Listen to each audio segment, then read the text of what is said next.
नमो अरिहन्ताणं नमो सिद्धाणं नमो आयर्याणं नमो वज्रायाणं नमो लोले सर्वसाहुणम्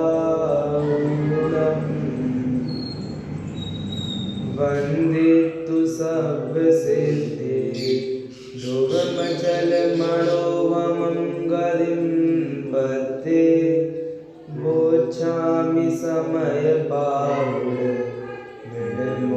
सुधकेवली भणिदम्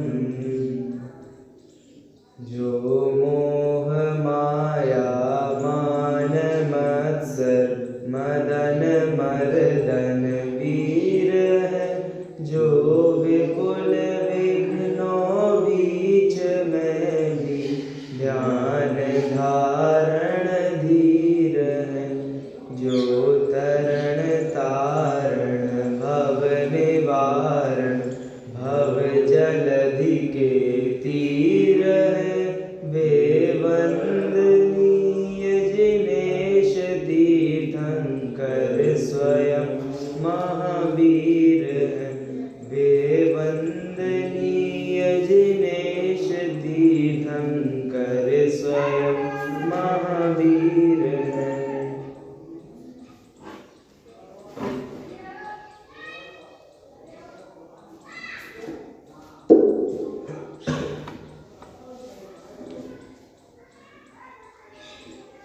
टोडरमल जी मोक्ष मार्ग प्रकाशक में लिख रहे हैं कि अहो देवशास्त्र गुरु तो सर्वोत्कृष्ट पदार्थ है। सर्वोत्कृष्ट पदार्थ है मतलब कंपटीशन नहीं है कोई, है ना। एक तरफ से उन्होंने सीधा लिख दिया कि सर्वोत्कृष्ट पदार्थ है, और क्यों? इनके आधार से धर्म है ना? इनके आधार से धर्म है मतलब धर्म करके ही तो, धर्म ही तो वह चीज है जो हमें हमारे गंतव्य तक पहुंचाती है, या कहें धर्म ही गंतव्य है ना। हमें जहाँ जाना है वो भी धर्म है, और जिस रास्ते से होकर जाएंगे वह भी धर्म है, क्योंकि सम्यक दर्शन ज्ञान चारित्र ये स्वयं में धर्म है। सदृष्टि ज्ञान वृत्तानि धर्मम, तो ये भी धर्म है। और वास्तव में धर्म की प्राप्ति यो धरती उत्तम सुखे। अब उत्तम सुख तो सिद्धावस्था में है, तो उत्तम सुख तो तब मिलेगा, और उस उत्तम सुख का अंश यहाँ मिलेगा। यानी दुनिया में तो ऐसा बोलते हैं कि अभी 5 साल की या 10 साल की मेहनत है और 50 साल फिर बैठ के खाना, तो अभी थोड़ी मेहनत कर लो और 50 साल बैठ के खाओगे। तो वहाँ क्या है, मार्ग में तो दुख है, और फिर बोलते हैं कि जो मंजिल मिलेगी उसमें सुख मिलेगा, वो भी कहने का है। और ये मार्ग कैसा है?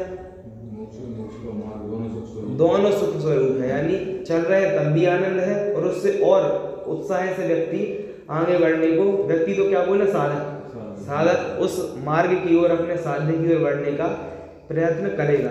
तो देवशास्त्र गुरु का श्रद्धान होना भी सम्यक दर्शन है। किस अपेक्षा? चरणानुयोग में से कहते हैं, लेकिन भले ही चरणानुयोग में कहते हैं, इसका मतलब ये नहीं कि कुछ हल्का पतला है ये, कि मतलब छोटा वाला सम्यक दर्शन करना हो तो देवशास्त्र गुरु का श्रद्धान कर लो, और वास्तविक करना हो तो निज आत्मा का श्रद्धान कर लो, ऐसा नहीं है। सहचर है दोनों, है ना।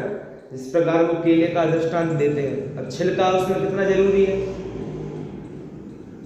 कितना जरूरी है कि जब तक हम उसे घर में ला रहे हैं केले को, तब तक तो जरूरी है ना।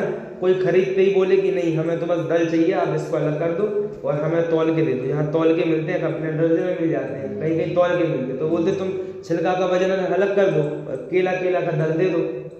तो भाई वो उसको तत्काल तो फायदा दिख रहा है कि चलो एक आध केला ज़्यादा मिल जाएगा, लेकिन उससे क्या होगा, अंदर का पूरा नाश हो जाएगा ना, कुछ नहीं रहेगा। तो वैसे ही बाहर की भी सुरक्षा उतनी जरूरी है, उससे ही अंदर में की सुरक्षा हो पाती है। शरणागति, इसलिए देवशास्त्र गुरु तो सर्वोत्कृष्ट पदार्थ है। वर्तमान में कल भी चर्चा की थी कि वर्तमान में तो क्या है कि शास्त्र ही आधार है, शास्त्र ही आधार है। गुरु मिल जाए तो बहुत अच्छी बात, और देव तो अभी है नहीं साक्षात। पंच परमेष्टि है जो, उनमें दो तो क्या गुरु और देव का विभाजन करते हैं, तो तीन उनमें है गुरु, कौन कौन से, आचार्य, उपाध्याय, साधु, और अरिहंत और सिद्ध, ये क्या है, देव है। देव है, किस अपेक्षा देव है कि 4 प्रकार के देव जैसे चर्चा करते हैं, तो एक तो सच्चे देव यानी वीतरागी, अरिहंत, सिद्ध। फिर एक देवगति के देव जिन्हें मात्र देव नाम से संबोधित करते हैं। फिर और कौन से देव होते हैं, अदेव और कुदेव।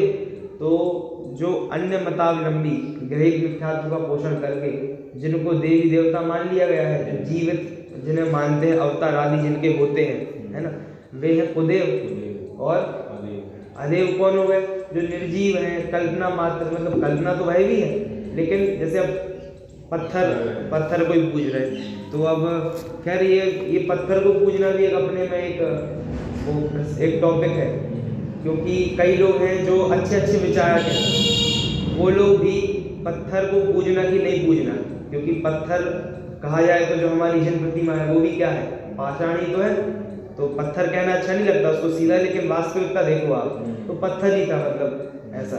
तो वो पत्थर, कबीरदास जी तो लिख गए हैं कि पत्थर पूजो हरि मिले, मतलब वो मूर्ति पूजकों की निंदा करके गए हैं। वैसे तो क्या बोल के गए हैं कि पत्थर पूजे हरि मिले तो तू पूज पहाड़।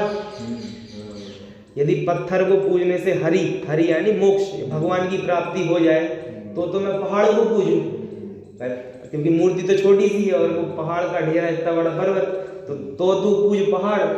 तो भैया इतने बड़े पहाड़ से तो अच्छा है, इससे तो चक्की भली पीस खाए संसार, है कि नहीं। वो बोल रहे हैं कि यदि पत्थर को पूजने से यदि भगवान की प्राप्ति हो, तो मैं तो क्या करूं, पहाड़ को पूजूं। लेकिन ऐसा कुछ नहीं है, क्योंकि उतने पहाड़ को पूजने से कुछ नहीं है, एक छोटी सी चक्की भी हो वो ज्यादा भली है मूर्ति पूजने से, है ना।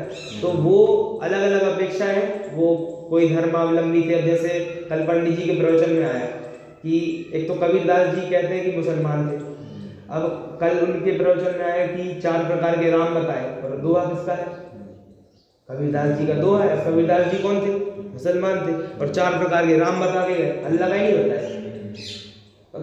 कुछ मतलब वो उनका आधार नहीं है, उनको लिखना है जैसा, तो लिखते ऐसे हैं कि जिससे उनका ज़्यादा से ज़्यादा उसका प्रचार हो, तो वो अलग अलग उनका अपना रहता है। लेकिन वास्तविकता तो जिन दर्शन क्या है कि अपने आप को देखने का एक, मतलब प्रभु के पास अपन उनको देखने नहीं आ रहे, उसमें अपना दर्पण है वो कि मेरी वर्तमान पर्याय ये रही सामने।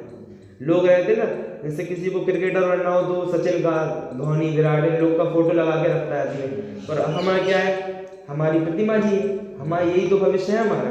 क्योंकि वास्तविक सिद्ध भक्ति क्या है, सभी जीवों को सिद्ध समान देखना, ये व्यवहार से सिद्ध भक्ति बताई, व्यवहार से, और अपने को सिद्ध समान देखना, ये निश्चय से सिद्ध भक्ति है। निश्चय से सिद्ध भक्ति है, मतलब भक्ति मतलब वो नहीं कि लगे हैं और घर घर जा जाके 2-2 भजन हो भी रहे, भक्ति है व्यवहार में। लेकिन वास्तविक भक्ति क्या है ना। अब जो मंजीरे बजा रहा है उसको पता ही नहीं भजन में क्या चल रहा है, वो बिल्कुल झुक झुक के बजाए जा रहा है, जिसको वो मंजीरा बजा रहा है वो ऐसे बजाया जा रहा है, उसको पता ही नहीं क्या बज रहा है ना। पसीना पसीना हो गए, तो ये मतलब जिसने जितने जोर से चिल्ला के भक्ति कर ली वो बड़ा भगत हो गया, ऐसा चलता है ना।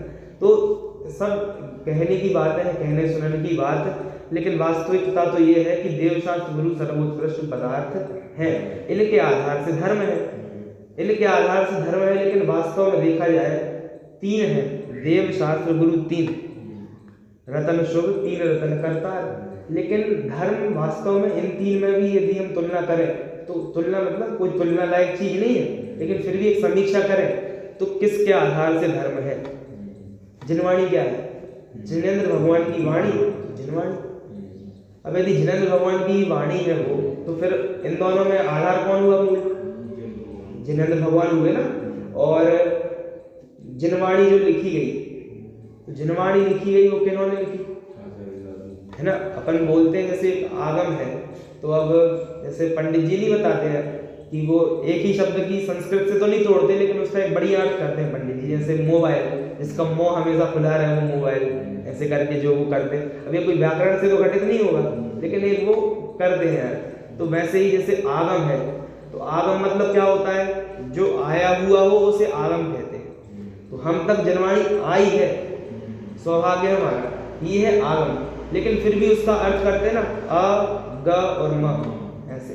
तो क्या बोलते हैं, अ यानी अरिहंत के द्वारा कही गई, अरिहंत के द्वारा कही गई, ये आ। फिर ग यानी गणधर्व देवों के मुनियों के द्वारा लिखी गई, गणधर्वों के द्वारा लिखी गई। और म यानी मुनियों के द्वारा गूंथी गई। ऐसा उससे मतलब गणधर्वों के द्वारा सुनी गई और मुनियों के द्वारा गूंथी गई, लिखित, ऐसे उसको अर्थ करते हैं। वो भी ठीक है, लेकिन गणधर है वो खुद में मुनि ही है ना, और कोई अवस्था तो है नहीं, तो वो मुनि है। बस ऐसा है कि मुनियों में श्रेष्ठ हो गए तो आचार्य बन गए, और आचार्य में भी यदि श्रेष्ठता प्राप्त कर ली तो वो गणधर वैसी हो जाएगी, वैसा है। तो इनके आधार से धर्म है। तो मुनि जो है, मुनि भी जनवाणी का सहारा लेकर ही, देखो जनवाणी जो है, जनवाणी क्या है, ये ग्रंथ जनवाणी नहीं है, ये तो द्रव्य श्रुत है। वो जो बात आई ना, हम कह रहे हैं कि जनवाणी आचार्यों ने लिखी, गणधरों ने लिखी, लेकिन लिखने के पहले उन्होंने सुनी, वो मोक्ष का मार्ग प्रवर्ता, तब जाके वो मुनि बने वास्तविक। ऐसा है, मतलब लोगों को मुक्ति का मार्ग कौन बताएगा, तभी तो वो दीक्षा लेंगे, तभी गुरु बनेंगे। इसलिए देव के द्वारा ही शास्त्र है, और देव की दिव्य ध्वनि सुनी आदि, तब जाके किसी जीव ने गुरु अवस्था को प्राप्त किया, दीक्षा आदि ग्रहण करी। उसी में देव और गुरु का विभाजन किया 5 परमेष्ठियों में। उनमें भी अरिहंत परमात्मा है, उन्हें भी गुरु कहा गया है। और कैसे गुरु है, अरिहंत परमात्मा भी गुरु है। अभी तो हम देव बोल रहे थे, अब गुरु बोल रहे हो, कैसे बोल रहे हो, अपेक्षाओं को समझो, अपेक्षाएं है ना। गुरु मतलब होता है बड़ा, तो हाँ, बड़े का नाम गुरु है। कहीं भी आप व्याकरण भी पढ़ेंगे तो उसमें बोलेंगे गुरु मात्रा, ह्रस्व मात्रा, गेट तो नहीं खुला है ना। तो गुरु मात्रा, तो गुरु लघु, तो गुरु मतलब बड़ा होता है। तो माता पिता, बड़ा भाई भी है तो वो गुरु है। अब कुछ सिखाया हो ना सिखाया हो, लेकिन गुरु शब्द का अर्थ क्या होता है, बड़ा। लेकिन कई प्रकार के गुरु होते हैं। भावदीपिका जी में है, उनने दीपचंद जी ने अनेक प्रकार के गुरुओं का वर्णन वहाँ किया है, कि एक व्यवहार गुरु, फिर एक निश्चय गुरु में भी उन्होंने और भेद किए हैं, कि मोक्ष मार्ग के गुरु, ऐसे करके माता पिता और लौकिक शिक्षकों को भी उन्होंने कहीं ना कहीं स्थान दिया है। गुरु यानी बड़ा। तो अभी हमने कहा था कि 3 गुरु हैं, लेकिन यदि गुरु मतलब बड़ा है तो 5 परमेष्ठी गुरु हैं, क्योंकि बड़े तो हैं। लेकिन यदि जो हमें उपदेश दे, उन्हें यदि गुरु बोले, तो भी इन 5 में से 4 परमेष्ठियों का गुरु बनता है। यानी आचार्य उपाध्याय साधु तो है ही गुरु, साथ में मुख्य परम गुरु जिन्हें कहते हैं, परम गुरु है ना। परम गुरु कौन है, अरिहंत परमात्मा परम गुरु है। हम जो ध्यानत राय जी ने पूजन लिखी है, तो 16 कारण पूजन लिखी है, और पंचमेरु पूजन लिखी है। तो उसमें वो है ना, दरस विशुद्धि भावना भाय, 16 तीर्थंकर पद पाए। यानी 16 दरस विशुद्धि आदि भावना को भाए तो क्या करेगा, तीर्थंकर पद को प्राप्त करेगा। और फिर क्या लिखा, परम गुरु होय जय जय नाथ, परम गुरु होय। देखो वहां होय है, होय है, हो नहीं है। अब एक बार मूल से देख ले रहे, वहां क्या है, होय, कितने पेज नंबर पे है। और वो जो दूसरी पंचमेरु पूजन है, उसमें क्या है, उसमें है 5 मेरु 80 जिन धाम, सब प्रतिमा जी को करहु प्रणाम। और फिर महागुरु को, परम गुरु को जय जय नाथ, परम गुरु, ये आ गया। अब ये महासुख होए लिखा है यहाँ पर, महासुख होए देखे नाथ परम सुख होए। पंचमेरु पूजन में तो ऐसा बोल रहे हैं कि 5 मेरु, उसमें 80 जिन धाम, सब प्रतिमा जी को यदि हम प्रणाम करें तो प्रणाम करने पर हमें महासुख होए, देखे नाथ परम सुख होए, यानी देखने से हमें परम सुख होए। ठीक है। और यहाँ क्या लिखा कि यहाँ लिखा है दरस विशुद्धि भावना भाए, 16 तीर्थंकर पद पाए, तो परम गुरु हो जय जय नाथ परम गुरु हो। यानी जिन्होंने तीर्थंकर पद को प्राप्त कर लिया है, ऐसे आप परम गुरु हो, स्वरूप बता रहे हैं कि ऐसे आप परम गुरु हो। और यहाँ क्या बोल रहे हैं कि महासुख होए। तो वो जो पूजन हम जब गाते हैं ना, तो उसमें हमें उतना उपयोग नहीं रहता, ऊपर देख देख के गाते हैं, क्योंकि उन्होंने 2 लाइन बार बार एक ही एक लिखी है, तो वो होए हो उसका ख्याल में नहीं रहता है। लेकिन परम गुरु होए और हो इतने में बहुत अंतर पड़ जाता है, तो उसका ध्यान रखना चाहिए। अब ये परम गुरु कैसे है? परम गुरु है यानी गुरुओं के भी गुरु हैं। क्यों? देवशास्त्र गुरु, उसमें जो गुरु जिन्हें हम कहते हैं देवशास्त्र गुरु में, उन्हें गुरु बने ये किसने बताया कि गुरु ऐसे होते हैं, आचार्यों का स्वरूप ये है, किसने बताया? अरिहंत भगवान ने बताया, इसीलिए ये परम गुरु है। तो यहाँ पर दयानंद राय जी ने वो दोनों पूजन भी दयानंद राय जी ने लिखी है, और एक भजन भी दयानंद राय जी ने लिखा है। कौन सा? परम गुरु बरसत ज्ञान झरी, परम गुरु बरसत ज्ञान झरी। परम गुरु क्या कर रहे हैं? बरस रहे हैं। कैसे? ज्ञान झरी, झड़ी लग गई यानी कंटिन्यू। तो कैसे हो रहा है? ज्ञान झड़ी। अब परम गुरु, तो परम गुरु ये भक्ति जो है, ये भक्ति लोग गुरु की भक्ति समझते हैं। गुरु की भक्ति क्यों समझते हैं? क्योंकि अर्थ ख्याल में हो गए तो समझ में आ गया किसकी भक्ति है किसकी भक्ति नहीं है। लेकिन उनको गुरु दिख गया, तो गुरु मतलब गुरु भक्ति। तो गुरु भक्ति के नाम से उससे भक्ति की जाती है। यहाँ 3 भक्ति हो रही, देव भक्ति, शास्त्र भक्ति और गुरु भक्ति में पहुंचे तो वो पता चला कि परम गुरु भक्ति ले ली उन्होंने। तो ये कब होता है? जब ख्याल में नहीं है तो ऐसा होता है। अर्थ समझेंगे तो क्या होगा? वास्तविकता समझ में आएगी किन की भक्ति है। तो परम गुरु ये अरिहंत भगवान का संबोधन है। और बरसत ज्ञान झरी, तो ज्ञान की झरी इन्होंने लगाई हुई है। अब कैसी झड़ी लगाई हुई है उसका यहाँ पर बताया।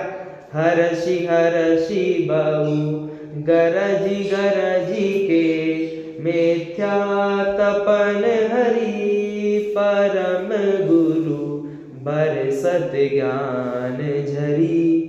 कैसी झड़ी लगाई? देखो क्या बोल रहे हैं? हरसी हरसी बहु गरजी गरजी के। अब यहाँ पर कोई प्रवचनकार प्रवचन कर रहा है, बड़ा ओजस्वी प्रवचनकार हो तो, और कोई मान लीजिए सेंसिटिव मुद्दा हो और उस पर वो जोरदार बोल जाए, तो उसके जो अनुयायी को क्या बोलते हैं? गजब बोल दिया आपने, तो मतलब खंडन हो गया, सबका निराश हो गया। तो ऐसे ही परम गुरु बरसत ज्ञान झरी, बरस तो रहे हैं। यहाँ बरसना क्यों बोल रहे हैं उन्हें? यहाँ पर अरिहंत देव को मेघ की उपमा दी है, बादल। और जो वो जिनवाणी बता रहे हैं वो उसे क्या बताया है? उसे बादल, ये जो पानी बरस रहा है ना वो उसे बताया है। मतलब वो भी है वीर हिमाचल तैनिकसी, तो वहाँ हिमाचल बता दिया। हिमाचल क्या होता है? वो हिमाचल जो है पिघलता है, पिघलने से गंगा बन जाती है, और एक गंगा बरसने से ही बन जाती है। तो अपेक्षा करते हैं, कहीं पर भगवान महावीर को हिमाचल बता दिया, कहीं पर यहाँ पर उनको मेघ बता दिया, है ना। भागीरथी नीर समान हो, भागीरथी नीर मतलब वो जो गंगा, ये लोग ऐसा मानते हैं हिंदू लोग कि जो गंगा है वो कहाँ से आ रही है? मतलब वो स्वर्ग की गंगा है, वहाँ स्वर्ग से, वो वहाँ पर क्या नाम है, शंकर जी के यहाँ से निकली है जटा से, और वहाँ से गिर के फिर पर्वत पे गिरती है, वो भागीरथी नीर समान है ऐसा। तो भागीरथी नीर है, तो कुल मिला के मूल परंपरा से जुड़ी हुई है, ऐसा वो मानते हैं। तो वो गंगा है, वो नीचे आते आते वो मैली हो गई है। वो ऐसा एक श्लोक भी है, वो अभी नीति शतक में, कि वो मतलब वहाँ से आ रही है और अभी वो मैली हो गई है। हाँ, तो वो अभी मैली हो गई है गंगा। लेकिन वो तो क्या लिख रहे हैं महावीर अष्टक स्तोत्र में भालचंद्र जी, इदानी मप्येशा बुद्ध जन मरालय परिचिता, कि भले ही तुम्हारी गंगा भागीरथी मैली हो गई होगी, हमारी गंगा तो आज भी पवित्र है ना। तुम्हारी मैली हो गई होगी, उसमें डुबकी लगाने से पापों का नाश होता होगा। यदि जहाँ भाई अब ये बताओ कि जो पानी है उससे कपड़ा धुल जाते हैं, कपड़े धुल गए तो पानी तो मैला हो गया ना, मैल जाएगा कहाँ? पानी में चला जाएगा। तो आपकी गंगा तो ऐसे ही है, उसमें आदमी जाएगा, पानी में डुबकी लगाएगा, पाप धुल जाएंगे, तो पाप कहाँ गए? तो गंगा में गए, हो गई तुम्हारी गंगा मैली, ऐसी भी मैली हो गई। और पॉल्यूशन भी आजकल बहुत चल रहा है, तो फैक्ट्री के वो जो सीधे पाइप है वो जाके गंगा में गए, मैली हो गई। लेकिन आपकी गंगा मैली होगी, हमारी गंगा मैली नहीं है। इदानीम अपि, आज भी अप्येषा बुद्धजन मरालय परिचिता। बुद्धजन रूपी मराल, मराल क्या होते हैं? वो जो मराल एक पक्षी होते हैं, मृणाल।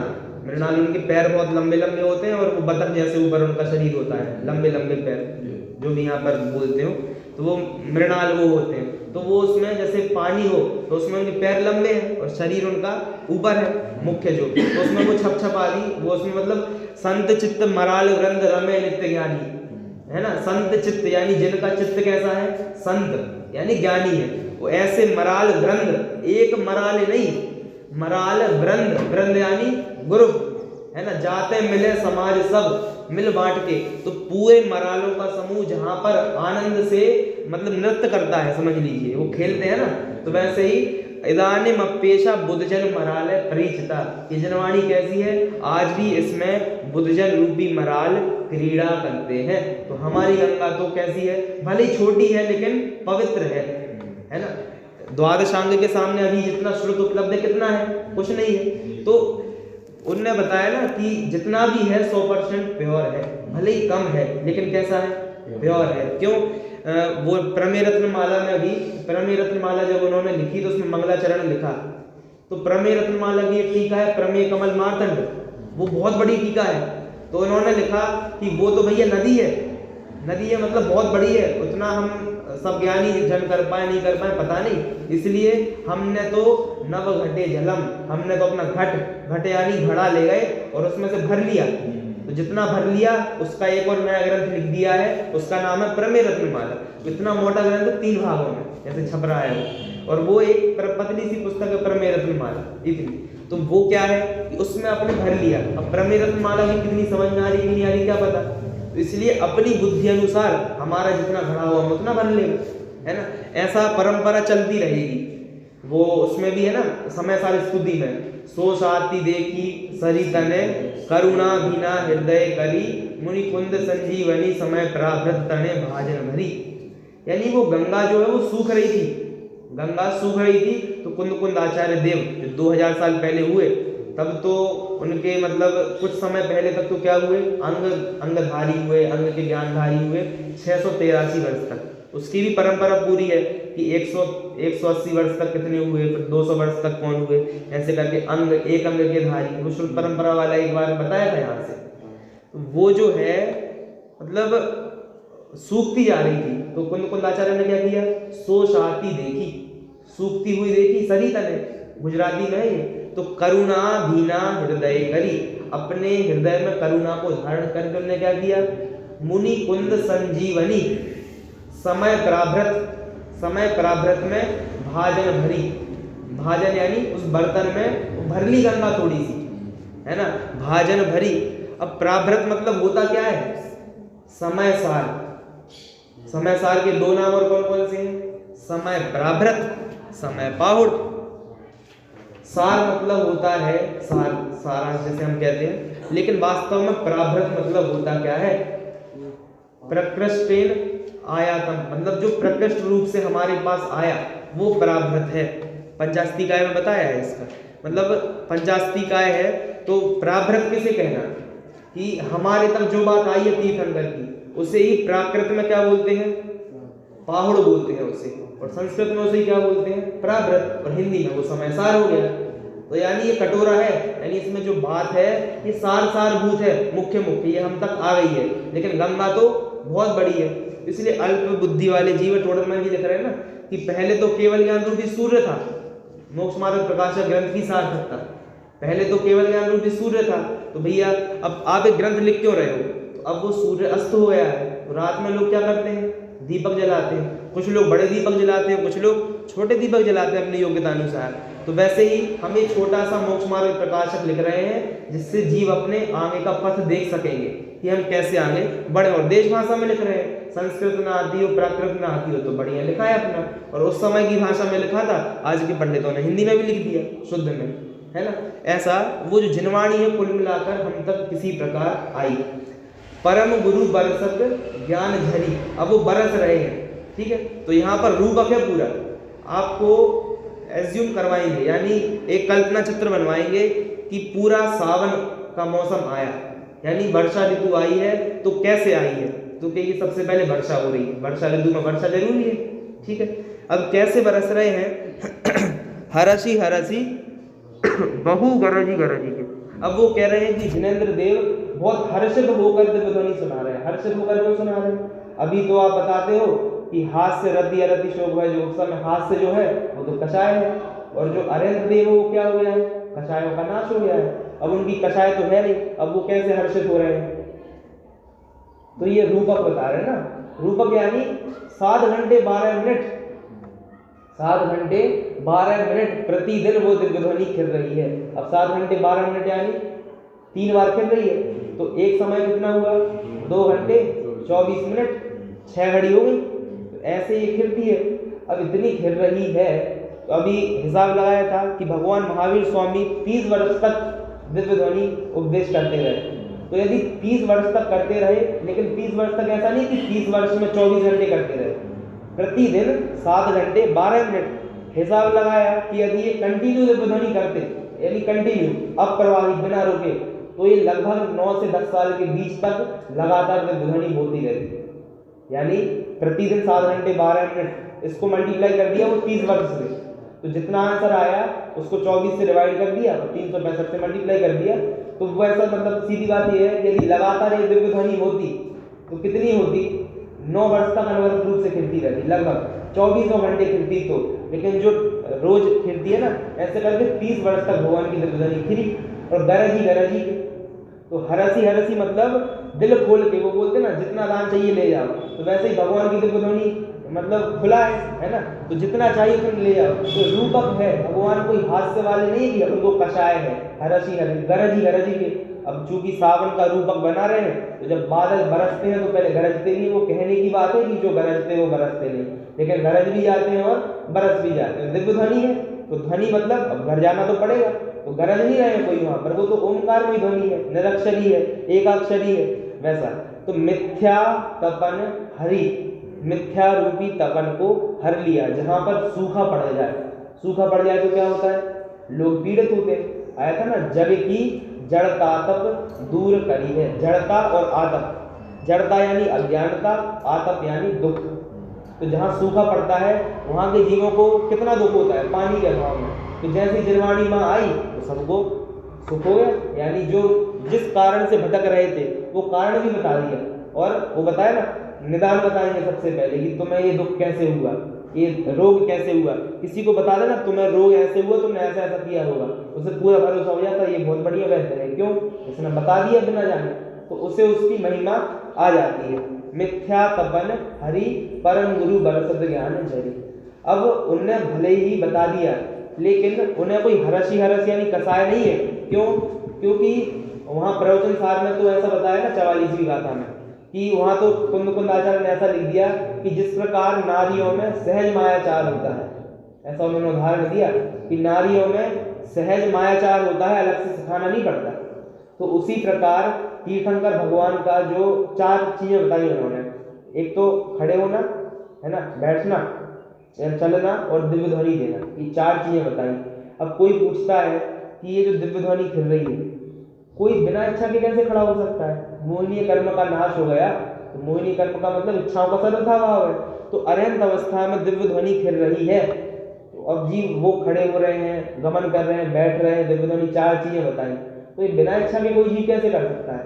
तो उन्होंने वहाँ मतलब वो है ना, एक तो तीर्थंकर प्रकृति है, तीर्थंकर प्रकृति होती है तो तत्संबंधी ऐसे बाह्य रचना होती है कि वो कमलों की रचना होती है, वो उस पर गमन करके जाते हैं। 225 कमल वहां पर बनते हैं, 15x15 ऐसे करके 225 कमल बनते हैं, वो उसमें गमन करते हैं। तो जहाँ भवियों का भाग्य होता है ना, भवि भागन बच जोगे वशाए, तुम दुनी वह सुनी विभ्रम नशाए। तो जहाँ भव्य जीवों का भाग्य होता है वहां पर सहज परिणमन हो जाता है भगवान का, है ना। जैसे फुटेरा के बाजू में खड़ेरी है, यहाँ समोशरण लगा, तो बाजू में यदि खड़ेरी का भाग्य होगा तो वो समोशरण वहां अपने आप चला जाएगा और वहां के जीवों को दिव्य ध्वनि सुनने का मौका मिलेगा। तो इसलिए उन्होंने कहा कि जैसे सहज नारियों में मायाचार नहीं सिखाना पड़ता, होता है अपने आप, उसी प्रकार भगवान के लिए कोई ऐसा नहीं है कि उनको इच्छा हो रही हो और वो कर रहे हो। भवि भागन वच जोगे वचाए, भव्य जीवों की तरफ से उनका भाग्य है और तीर्थंकर परमात्मा की तरफ से उनका वचन योग है। 3 प्रकार के मन वचन का योग, उनका वचन योग है, उससे वह दिव्य ध्वनि फिरती है। अब और आगे बोल रहे हैं कि वह जो बारिश हो रही है वो कहाँ गिरती है, बारिश जमीन पे गिरती है। तो लिख रहे हैं सरधा भूमि सुहावनी लागी, क्या है, सरधा भूमि सुहावनी लागी, यानी भले ही अनंत की भक्ति कर रहे हैं यहाँ पर, लेकिन फिर भी अपना ही प्रयोजन है कि जो हमारी श्रद्धा है वो कैसी हो गई है, सुहावनी। अब श्रद्धा का 2 ही परिणाम है, या तो सम्यक या तो मिथ्या, और उसका काम भी यही है कि वो जहाँ भी रहेगी अपनापन जरूर करेगी। अपनापन मतलब अपनापन ऐसा नहीं कि पर को पर मान लिया, स्व को स्व मान लिया, वो जहाँ भी रहेगी अपना किसी न किसी को मानेगी कि यही मैं हूँ। तो मिथ्या दृष्टि जीव है, उसे क्या लगता है कि जो शरीर है यही मैं हूँ। फिर जो आत्मार्थी हो गए उन्हें अपने स्वरूप का भान हो जाता है, तो उन्हें वहां पर अपनापन हो जाता है। तो कहीं ना कहीं पर अपनापन होना ये किसका काम है, श्रद्धा का। मतलब वो जो ज्ञान है, मतलब सबसे कम ज्ञान कौन सा है, पर्याय ज्ञान है ना, निगोदिया जीव को, उसको इतना सा ज्ञान है, उतने ज्ञान से ही उसने इतनी ढेड़कल लगा ली कि मैं क्या हूँ, ये शरीर ही मैं हूँ। यानी उसको जो भी मिथ्यात्व है ना, तो जितना भी उसका संयोग है, इतनी सी बुद्धि थी और वो भी किसमें चली गई, पर्याय में चली गई। इतना सा ज्ञान था और वो भी उसने एकत्व कर लिया। ये श्रद्धा का प्रभाव है। और जिनको मतलब संगी हो गए हैं, ज्ञान अच्छा प्राप्त हो गया है, वे भी यदि ऐसा करें तो ये तो मूर्खता है ना, ऐसा वहां पर कहा। तो नहीं हो पा रहे पुरुषार्थ वो दूसरी बात है, लेकिन श्रद्धा का परिणाम क्या है, कहीं ना कहीं अपनापन वह जरूर करेगी। इसलिए जो हमारी श्रद्धा भूमि थी वो तो कैसी हो गई, सुहावनी हो गई। और संशय बेल हरि, अब यहाँ देखो संशय बेल हरि, बेल हरि मतलब संशय रूपी बेल का हरण हो गया। अब पहले इसका एक अर्थ देख लेते हैं, क्या है कि पेड़ होता है, तो पेड़ में यदि बेल लग जाए तो क्या हो जाता है, बेल उस पेड़ को नाश कर देती है, पेड़ उसको नाश कर देती है। और लेकिन यहाँ पर बोल रहे हैं संशय रूपी बेल, जो जीव को अज्ञान रूपी संशय था उसकी बेल हरी, हरी यानी हर ली गई, हरी यानी उसका नाश हो गया। अब यहीं पर संशय की जगह कहीं कहीं संयम पाठ भी मिलता है, संयम बेल हरी। अब अर्थ तो अनर्थ हो जाएगा, क्यों, क्योंकि संशय की बेल को तो हर लेंगे, क्योंकि संशय तो मिथ्या मतलब एक नेगेटिव चीज है, तो उसको तो हर लेंगे।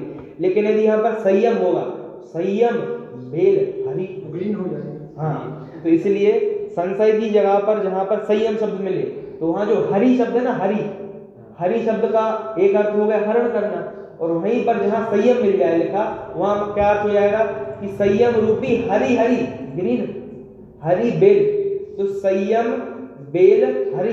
तो अब जो वो पेड़ पे चढ़ रही थी ना, अब उसको पेड़ पे मत चढ़ाना, वहां पे जहां पर यहाँ पर संयम मिले उसको जमीन पे बिछा देना। जमीन पर वह कि सरदा भूमि सुहावनी लगी, तो सरदा भूमि सुहावनी यानी बहुत अच्छी लग रही है। अच्छी कैसे लग रही है, बेल उस पे हरी हरी बिछी है, तो देखने में आनंद आ रहा है। तो श्रद्धा मतलब श्रद्धा गुण का परिणाम है, वो सुहावना हो गया है। और संशय रूपी बेल, संशय रूपी बेल हरि, वो तो एक अर्थ हो गया। तो संयम बेल हरि, संयम यानी चारित्र, तो श्रद्धा हो गई है, सम्यक हो गई है, और चारित्र कैसा हो गया है, संयम रूपी बेल उसमें हरी हरी यानी आ गई है, हरी हरी यानी ताजी ताजी, अभी अभी हमने उसको ग्रहण किया।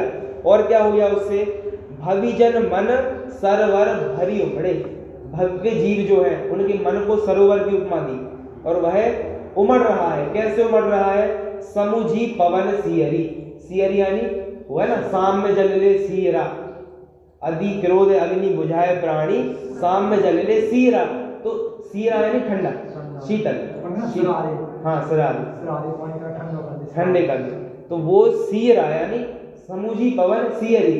तो जब कोई पवन होती है वो जहां से आ रही हो ना, जैसे बोलते हैं अनुमान ज्ञान तर्क जब पढ़ाते हैं तो उसमें बोलते हैं कि यहाँ से हवा आ रही है, मतलब यहाँ सरोवर होना चाहिए। ये जो परार्थानुमान जब उसका वर्णन करते हैं, यहाँ होना चाहिए। क्यों, क्योंकि जो भी पवन कहाँ से निकलेगी, सरोवर से होकर निकलेगी, वो अपने आप शीतल हो जाएगी। वैसे ही वो जो भव्य जीवों का मन है वो कैसा हो रहा है, उमड़ रहा है। और जब पवन चलती है ना, तो वो जो ऊपर ऊपर का जो पानी है वो यदि स्थिर हो तो वो लहरों में उसमें वो तरंगे आ जाती है। वैसे भव्य जीवों के मन में तरंग आ गई है, भविजन मन सरोवर भरी उमड़े। अब पानी तो उसमें उतना ही है, लेकिन वो फिर भी ओवरफ्लो होने को लगता है।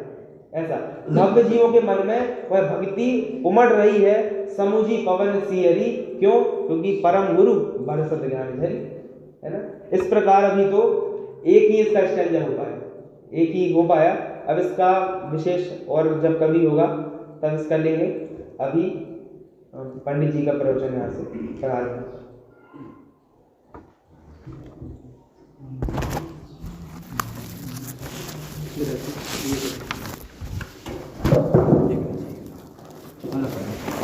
ज्ञान की छड़ी बरस रही है और उसी घड़ी में और घड़ी लग रही विशेष प्रवाह ज्ञान का आदरणीय सबके माध्यम से तुम्हें के माध्यम से प्राप्त होगा।